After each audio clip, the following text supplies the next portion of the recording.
Assalamualaikum warahmatullahi wabarakatuh. Apa kabar Sobat Geologi? Jumpa lagi dengan saya Marlina Mustikanisi dalam acara Bincang Santai FTG Mencerdaskan Masyarakat.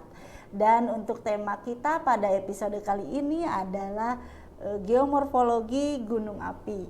Dan kita ketahui bahwa di muka bumi ini dalam kurun waktu 10.000 tahun terakhir diduga sudah ada sekitar 1.500 gunung api yang diketahui pernah aktif.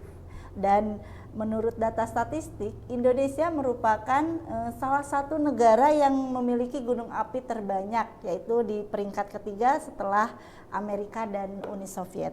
Dari data tersebut dapat dikatakan bahwa Indonesia kaya akan gunung api, di mana seperti kita ketahui negara yang memiliki gunung api yang sangat banyak itu juga memiliki keindahan alam yang sangat luar biasa.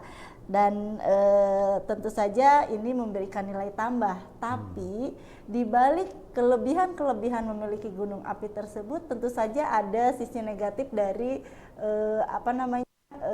keberadaan gunung api tersebut. Dan untuk membahasnya, kali ini kita sudah bergabung lagi, sudah datang lagi ke studio FTG, yaitu Prof. Nana Sulaksana. Halo, apa kabar? Assalamualaikum, Prof. Waalaikumsalam warahmatullahi wabarakatuh. Terima kasih Selina atas undangannya. Saya bisa datang hadir lagi ke sini untuk mengisi acara ini. Iya, tadi sudah disampaikan ya Prof ya, kalau tema kita sekarang ini tentang gunung api. Gunung api. Iya, dan seperti kita sudah tahu, kita sudah sering ya mendengar berita tentang gunung api di Indonesia, tapi kita belum tahu nih cerita gunung api itu apa sih gitu ya Prof ya. Nah, boleh nggak nih Prof menceritakan tentang gunung api ini di muka bumi ini itu apa sih gitu Prof? Ya, baik, terima kasih Telina. Jadi tadi memang sudah disampaikan oleh Telina bahwa memang di muka bumi ini banyak sekali gunung api ya. Dan sudah disampaikan juga dalam pengantar tadi bahwa dalam sejarah kehidupan manusia gunung api itu tercatat beberapa kali letusan, bahkan dicatat ada beberapa ratus kali ya. Nah, dalam slide ini saya kira saya ingin menjelaskan bahwa di muka bumi kita ini, kalau bumi kita yang bulat ini kita lebarkan menjadi sebuah kertas seperti ini, maka nampak bahwa penyebaran gunung api itu sangat teratur. Jadi ada titik-titik yang hitam di sana itu, dalam peta itu kita mulai dari Indonesia Sumatera, Jawa, kemudian melingkar ke Maluku, Sulawesi, kemudian menyeberang ke Filipina, kemudian ke kepulauan Jepang, kemudian dia menyeberang ke Amerika Utara bagian barat terus ke selatan, yang semuanya ini terlihat atau dikatakan sebagai apa yang disebut sebagai ring of fire itu dan ini Indonesia termasuk di dalam daripada ring of fire ini. Nah, kalau tadi dikatakan Indonesia mempunyai gunung api ketiga terbanyak seperti disampaikan Teh Lina, dalam slide berikut ini barangkali akan kita lihat bahwa jumlah gunung api di permukaan bumi ini memang banyak sekali. 1.350 gunung api aktif, 500 pernah erupsi tercatat di dalam sejarah. Dan Indonesia ini mempunyai 129 gunung api aktif di Indonesia, dan ada 500 yang tidak aktif, dikatakan tidak aktif, betul. Nah, Indonesia ini memang merupakan negara ketiga seperti disampaikan tadi, karena yang peringkat pertama itu Amerika Serikat punya 173 dan Rusia ada 166 gunung api. Jadi kita kaya akan gunung api. Kalau kita perhatikan di pada peta sebelumnya ya Prof dan bahwa sebaran gunung api itu terlihat sangat teratur, dan jika ditarik garis seperti membentuk sebuah bentuk nantinya, jadi tidak acak ya Prof Nah, keteraturan ini kenapa penyebarannya bisa terjadi nih Prof, bisa dijelasin nggak? Baik. Keteraturan gunung api ini, penyebaran gunung api ini bisa tidak mencelok sini mencelok sana gitu ya kalau bahasa kita. Terima kasih. Ini bagus sekali pertanyaannya. Jadi memang gunung api ini punya keteraturan di dalam penyebaran di permukaan bumi, dan ini bisa dijelaskan melalui teori yang kita kenal, teori plate tectonic atau teori tektonik global ya. Nah, ini seperti slide di dalam kelihatan di sini bahwa memang bagian dalam bumi ini tempat berlangsungnya reaksi radioaktif dan akan menghasilkan magma panas dan bertekanan tinggi itu di bagian yang merah di bawah. Jadi bagian yang panas itu ada di bagian bawah itu memunculkan arus konveksi yang menggerakkan lempeng untuk saling menjauh, saling mendekat maupun berpapasan. Nah, jadi yang panas akan naik ke atas, yang dingin akan turun ke bawah. Itulah yang disebut sebagai arus konveksi. Nah, di dalam gambar ini nampak bahwa penyebaran gunung api itu yang di sebelah kanan ya, itu ada itu tempat gunung api itu ya. Yang plate 3 ya? Itu tempat gunung api. Kemudian di tengah-tengah juga di tengah samudra ada tempat gunung api. Jadi memang itu sangat-sangat teratur. Ya, penyebarannya tidak sembarangan, tidak sembarangan tempat gitu ya. Nah, dalam slide yang berikut barangkali kita akan lihat inilah yang disebut sebagai arus konveksi. Di sebelah kiri atas itu kalau kita lihat kita memanaskan sebuah tempat pemanas air, maka bagian bawah yang panas itu akan tersirkulasi ke atas, yang atas akan tersirkulasi ke bawah. Jadi seperti itulah yang disebut sebagai arus konveksi. Nah, di tengah-tengahnya di dalam gambar diagram itu nampak kelihatan karena ada arus konveksi ini maka ada bagian permukaan bumi yang kemudian menjadi celah di situ. Naiklah ada magma bagian yang panas itu dan itu mendorong ke bagian sebelah barat, timur atau ke kiri dan ke kanan dari situ. Itulah yang menyebabkan pergerakan lempeng di permukaan bumi dan nanti pada saatnya kalau terjadi tumbukan dan lain sebagainya terjadilah di situ timbul gunung api. Jadi sangat-sangat teratur seperti itu. Karena ada tadi yang arus konveksi yang tadi dijelaskan sama Prof. Nah, kalau kaitannya dengan di Indonesia nih Prof, apakah sebaran gunung api di Indonesia jika dikaitkan dengan teori yang sudah dijelaskan sebelumnya, apakah di Indonesia sebarannya mengikuti keteraturan dari teori yang sudah disebutkan tadi? Betul sekali. Seperti disinggung sedikit tadi di dalam slide ya, bahwa inilah memang penyebaran gunung api di Indonesia. Nah, ini di Indonesia ini sebaran gunung apinya demikian karena apa? Karena memang posisi geotektonik Indonesia ini ada di 3 lempeng yang dari arah selatan, utara dan timur, maka konsekuensinya muncul deretan gunung api membentang dari Sumatera, Jawa, Kepulauan Sunda kecil ya, Maluku Utara berbelok itu secara global. Nah, itu Pulau Jawa kayaknya lebih banyak ya Prof? Lebih banyak sekali ya. Berarti kita paling rawan ya Prof? Dan terutama nih nanti akan kita soroti. Jawa Barat memang mempunyai deretan gunung api yang spesifik. Jadi kalau orang lain satu baris, di Jawa Barat itu ada 2 baris gunung apinya. Ya nanti akan kita lihat. Tetapi banyak positifnya, banyak negatifnya lah ya. Nah, posisi daripada geotektonik Indonesia ini adalah bagian dari kawasan cincin gunung api. Nah, dalam slide berikutnya barangkali bisa kita lihat ya. Inilah yang disebut sebagai tektonik Indonesia, gitu ya. Seperti itu. Posisi geoteknik Indonesia. Nah itu ada 3 posisi geoteknik ya, 3 dari arah lempeng. selatan. Nah, mungkin slide gambarnya berikutnya bisa dilihat ya. Nah ini ada Indo-Australia Plate yang bergerak ke arah relatif utara, kemudian Eurasian Plate, kemudian the Pacific Plate dari arah timur ke barat seperti itu. Nah kalau kita lihat penampangnya di barat timur Pulau Sumatera, nah boleh dilihat di slide berikutnya. Nanti akan kita lihat. Nah ini seolah-olah kalau kita sayat ya penampang dari Pulau Sumatera itu akan kelihatan seperti ini. Jadi tadi ada India Australian Plate yang mendorong, kemudian di situ terjadi penekukan yang disebut sebagai zona subduksi ya dari plate yang itu yang ke bawah. Kompleks ya, betul. Yang itu. Nah, di bagian bawah pada kedalaman 200 km itu terjadi pemanasan, melting itu ya.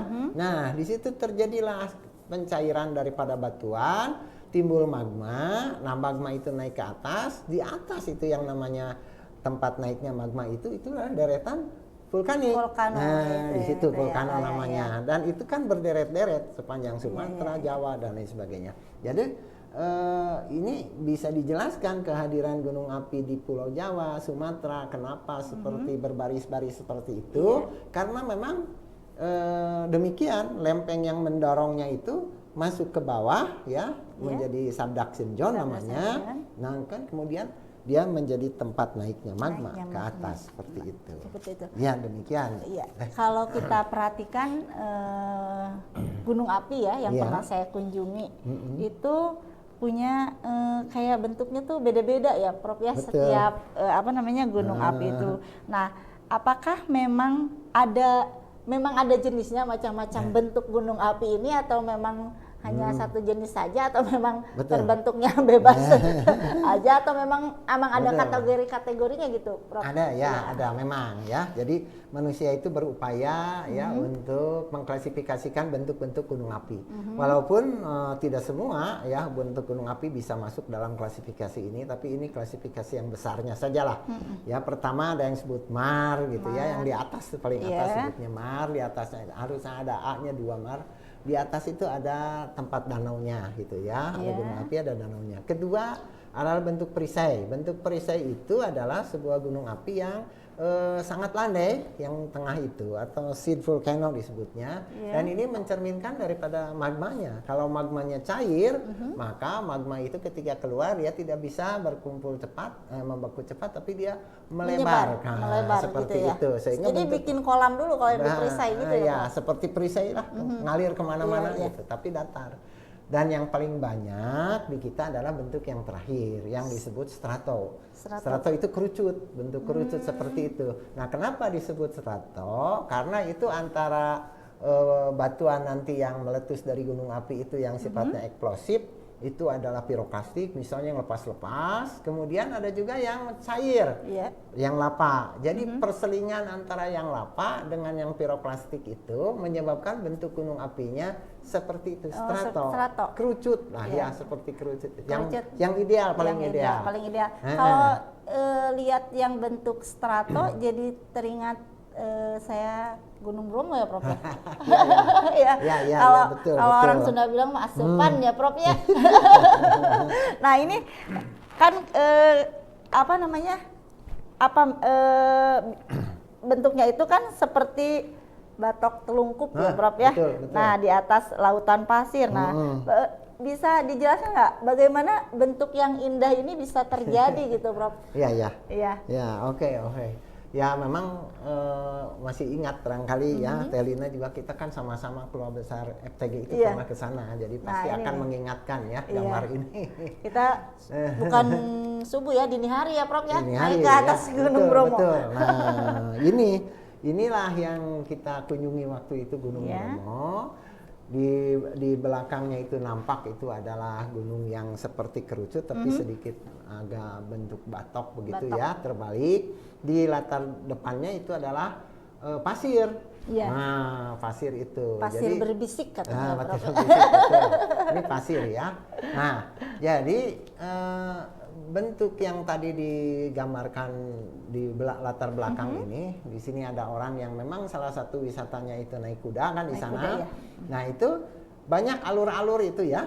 Nah, itu alur-alur itu yang seperti sungai-sungai mengalir, itu adalah karena material yang dilepaskan oleh gunung api ini kebanyakan adalah material piroklastik. Jadi butir-butir, kerikil-kerikil yang kecil-kecil, yang jadi pasir lah kalau di depan. Betul. Jadi itu tuh bekas alirannya gitu. Bekas aliran kalau terjadi hujan kemudian tererosi. Nah, seperti itu. Jadi mengikis ya. Mengikis seperti itu. Nah, bentuknya seperti demikian. Nah, karena memang ini tumbuh di sebuah kaldera ya gunung ini, maka letusan ke atas itu pasir dan lain sebagainya itu jatuh di kalderanya, itulah yang menyebabkan menjadi ini lautan pasir seperti itu ya. Nah, itu bentuknya seperti itu. Nah, jadi Gunung Bromo ini memang terkenal ya, slide berikutnya barangkali bisa dilihat sebagai sebuah objek wisata utama ya. Di Jawa Timur sebagai sebuah objek wisata. Betul. Bromo ini menjadi menarik karena statusnya sebagai gunung berapi yang masih aktif. Gunung Bromo termasuk dalam kawasan Taman Nasional Bromo Tengger Semeru ya. Nama Bromo berasal dari nama dewa utama dalam agama Hindu yaitu Brahma. Oh, ya. jadi Gitu. dari Brahma ya. Jadi buat suku Tengger ini sesuatu Ya, yang sakral ya, Prof ya. Betul. Nanti Bromo kita ini. lihat kan itu salah satu ada upacara kesodo dan lain sebagainya di sana.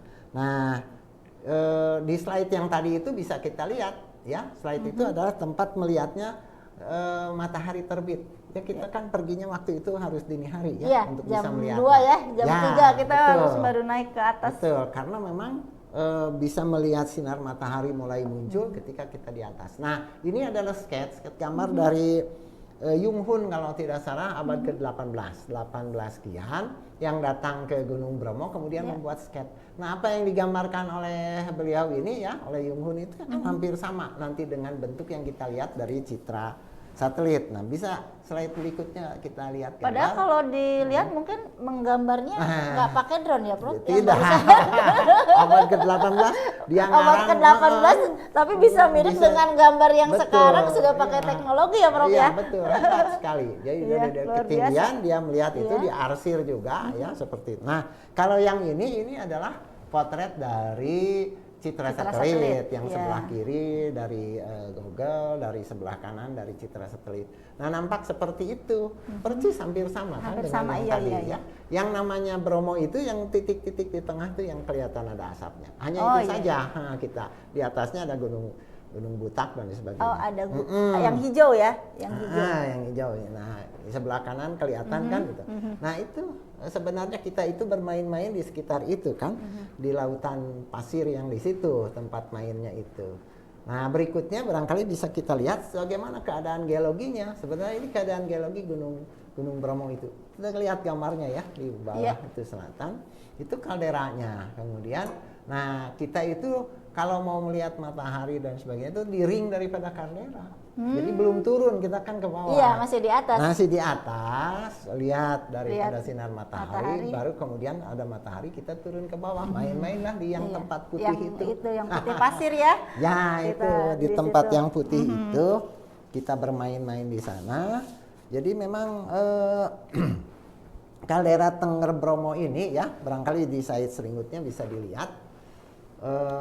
Slide berikutnya menggambarkan bahwa sejarahnya ini, sejarah daripada kaldera Tengger dan Bromo ya, itu dimulai 1,4 juta tahun yang lalu dan ada beberapa pusat erupsi tadi kita lihat ya. Iya, ada beberapa kaldera pusat-pusat erupsinya.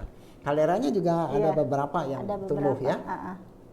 Memang ini karena ada kegiatan letusan eksplosif yang besar, maka pusat-pusat erupsi tersebut hancur sehingga membentuk 4 kaldera.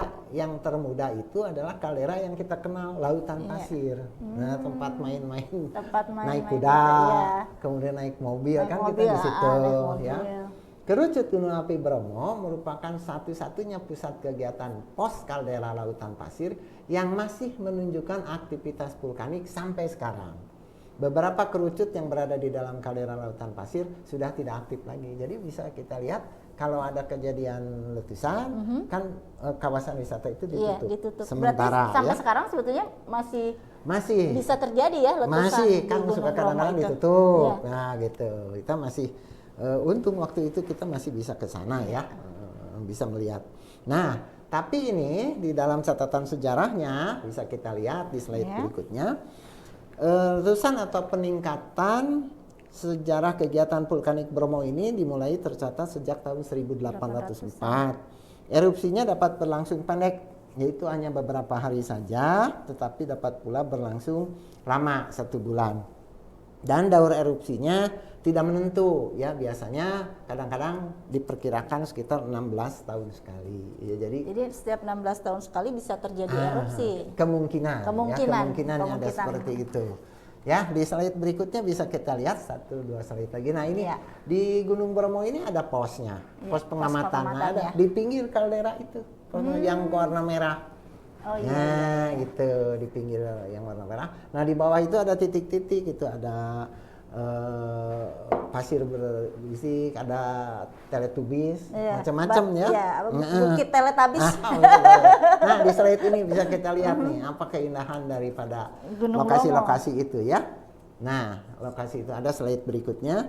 Nah, di sebelah kiri gambarnya nanti bisa kita lihat, mungkin slide berikutnya bisa diperlihatkan. Nah, ini yang sebelah kiri. Nah, kita kan kumpul-kumpul dulu pakai berapa puluh mobil di situ, ya. Kemudian ada juga di antara kita dulu yang naik ini ya. Naik kuda.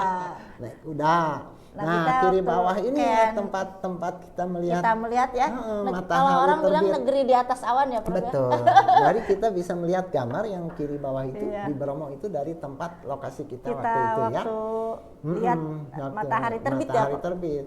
Kemudian yang paling kanan bawah itulah jadi bukit-bukit tadi ya yang terdiri dari pasir dan sebagainya itu karena memang udaranya dingin, kemudian ada curah hujan, tumbuhlah di situ rumput-rumput tapi tidak menjadi pohon-pohon yang besar. Nah, oleh karena itu kanan bawah itu kita mengingatkan kita kepada sebuah film Bukit Teletubbies. Iya, film anak-anak. Bukit Teletubbies. Namanya juga disebut Bukit Teletubbies. Iya, itu fenomena alam geomorfologi juga itu. Indah juga ya, Prof ya. Bagus luar biasa tempat mainnya. Jadi memang ini andalan ya untuk Jawa Timur seperti menjadi itu. andalan pariwisata. Jadi betul. Apa namanya? Merupakan sisi positif dari adanya gunung api ya, Prof ya. Betul. Tadi kita sudah lihat ya, Prof ya, kalau bentuk dari Gunung Bromo ini seperti mangkok ya, telungkup. Tapi kalau kita pindah nih, Bro, bergeser ke Jawa Barat, seperti yang di episode sebelumnya bercerita tentang Tangkuban Parahu yang bentuknya seperti parahu nangkub begitu nah, Prof ya. Nah, ini Prof. Nah, seperti ya kita ketahui bahwa Tangkuban Parahu juga tidak kalah eksotis dari Gunung Bromo ya, Prof ya, karena punya keunggulan juga seperti yang Prof katakan di sebelumnya. Satu-satunya gunung api yang bisa kita keluar dari mobil langsung lihat kawah bibir kawah. Jadi kita di di Tangkuban Perahu. Nah, yang uniknya yaitu bentuknya di balik cerita Sangkuriang Najong Parahu ya, Bro. Ini kan gunung api yang memiliki bentuk perahu terbalik. Nah, bisa diceritakan nggak, Prof? Cerita dari maksudnya kenapa ini bisa terjadi, tapi dari kacamata geologinya gitu. Ya, baik. Bentuk dari Tangkuban Perahu ini. Ya, betul. Jadi memang ini ada geomorfologi gunung api yang unik ya, termasuk tadi Bromo. Kenapa bentuknya seperti itu? Ya, karena memang piroklastik yang banyak keluar. Kemudian ini yang disebut barusan tentang Tangkuban Perahu, di samping legenda tadi, juga ini adalah proses geologi yang menyebabkan gunung itu bentuknya seperti itu. Nah, di dalam slide ini bisa kita lihat yang kiri atas itu kan gambar dari Gunung Tangkuban Perahu itu, ya, seperti perahu yang terbalik gitu. Bahkan itu sudah diabadikan di atasnya itu kawannya itu dalam perangko Republik Indonesia tahun berapa tuh? Tahun 1950-an saya kira sudah ada itu ya. Nah, ini yang kiri bawah ini adalah gambar daripada kawah Tangkuban Perahunya itu sendiri. Ini kebetulan mungkin sedang ada letusan sehingga kelihatan agak sedikit abu-abu. Nah, di sebelah kanan itu ada juga beberapa kawah yang lain, diantaranya kawah Domas. Ya. Jadi saya ingin menceritakan proses erupsi di Gunung Tangkuban Perahu ini. Di slide berikutnya saya ingin memperlihatkan bahwa jumlah kawah Gunung Tangkuban Perahu ini ada 13. Oh, banyak ya? Banyak sekali. Saya tahu cuma ada Kawah Ratu sama Kawah Domas. Kawah Ratu, Kawah Upas itu yang sering dikunjungi. Di atas itu yang paling besar sebenarnya dua itu. Sebetulnya ada 13, Bro. Ada 13 ya. Nah, jumlahnya 13. Nah, yang unik adalah bahwa letusan Gunung Tangkuban Perahu itu lokasinya itu ternyata meletusnya berubah-ubah. Titik-titik pusat erupsinya itu berubah-ubah. Sehingga menghasilkan 13 letusan itu. Itulah yang menyebabkan perubahan atau perpindahan titik letusan itu, puncak stratonya itu kan tadi kita sudah punya bentuk strato. Bentuk strato. Hilang, membentuk puncak yang relatif datar seperti lunas perahu. Jadi yang atasnya itu seolah-olah dipotong-potong sedikit-sedikit oleh beberapa letusan, sehingga bentuknya seperti itu. Seperti itu perahu yang terbalik. Perahu yang terbalik. Nah itu proses geologinya. Kalau proses legendanya kan sudah disampaikan tadi oleh Sangkuriang ya. Itu karena Sangkuriang nendang perahu dan terbalik ya kalau cerita Sangkuriang. Tapi kalau dari sisi kacamata geologi ini bisa dijelaskan. Dijelaskan karena puncak stratonya hilang dan bentuk puncak yang relatif datar seperti lunas ya. Perahu. Jadi ketinggiannya ini memang 2084 meter. Kapan lahirnya Gunung Tangkuban Perahu ini adalah kurang lebih 90.000 tahun yang lalu di dalam sebuah kaldera, yaitu kaldera Sunda Purba.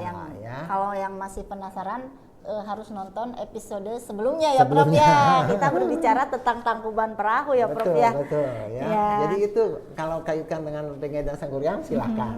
Yang episode yang sudah lalu ya. Sudah lalu. Nah, saya kira itu dua geomorfologi yang unik ya. Masih banyak sebenarnya yang lain kita bisa sampaikan, tapi yang unik itu karena pernah kita kunjungi Bromo, ada sama-sama dan Tangkuban Perahu yang merupakan tempat daripada ekskursi para mahasiswa kita. Betul. Ekskursi dari mahasiswa teknik geologi ya. Selalu mengunjungi Tangkuban Perahu. Sebetulnya masih banyak gunung-gunung lain yang pengen diceritakan ya Prof ya. Siap. Tapi kayaknya harus berapa puluh episode karena kita memang punya gunung api yang sangat banyak ya Prof ya. Betul. Nah dari tadi kita berbicara tentang apa namanya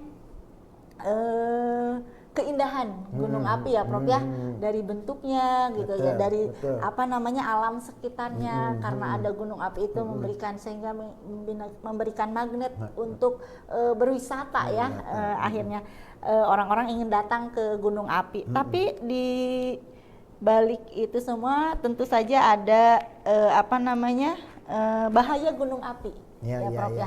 Tapi Prof, bahaya gunung api tidak kita bahas sekarang ya Prof ya.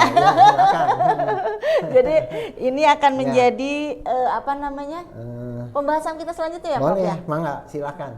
Jadi kita akan ngobrol-ngobrol selanjutnya tentang, jadi kita sebut ini episode gunung geomorfologi gunung api episode 1 Prof. Boleh, mangga, silakan. Jadi nanti buat sobat geologi semuanya yang ingin tahu bahaya di balik gunung api, nanti kita akan bahas di episode selanjutnya, dan tentu saja akan kita bahas lebih ringan dan lebih menarik ya Prof ya, agar mudah dipahami oleh setiap orang yang melihat podcast kita.